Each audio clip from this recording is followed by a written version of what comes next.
léegi ki mënta liir yow li ma lay digal li ma lay sant mooy nga jël waxi sëñ Abdou Khadir wax nañ ne mas naa wax ne laa ilaha illa allah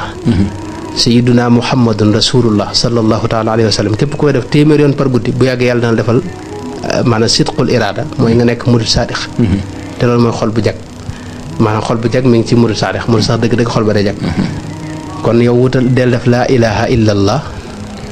soo fekkee mën nga ca yokk li ci des baax na soo ko mënta yokkit nga maanaam nga yem ci laa ilaha illa allah téeméer yoon ci suba gi téeméer yoon ci ngoon gi mooy guddi gi ak bëccëg gi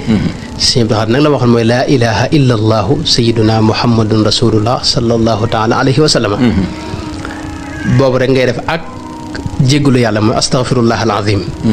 nga def ko juróom-ñaar fukki yoon par bis parce que sëñ Tuubaa boo seetee ci wérdul maaxuus juróom-ñaar fukki yoon la def istixfaar la wax ne lim boobu la ci def te yonent bi alayhi salaam lim boobu la wax gis nga alxuraan in tastaghfir lahum 70 marratan juróom-ñaar fukki yoon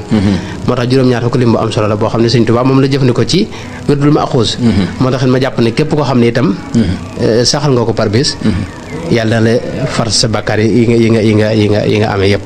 moo tax kon nit yow bu fekkee mënoo liir daal yemal ci ñaar yi laa ilaha illallah téeméer ci bëccëg bi téeméer ci guddi gi astaghfirullah al azim juróom-ñaar fukki yoon ci bis bi te kon ne nag xalaat bee ma la waxoon ak yeneen yi ci topp xam nga loolu ba tey li ma la waxagun fi ne jëlagut temps li ma la waxagun fi ne laa ilaha illallah mën nga ko def fii ci 10 minutes yaakaar naa suba gi 10 minutes ci ngoon gi loolu 20 minutes la astaghfirullah moom it ma 10 minutes daanaka astaghfirullah al azim 70 fois nga wax ko wax ju leer nag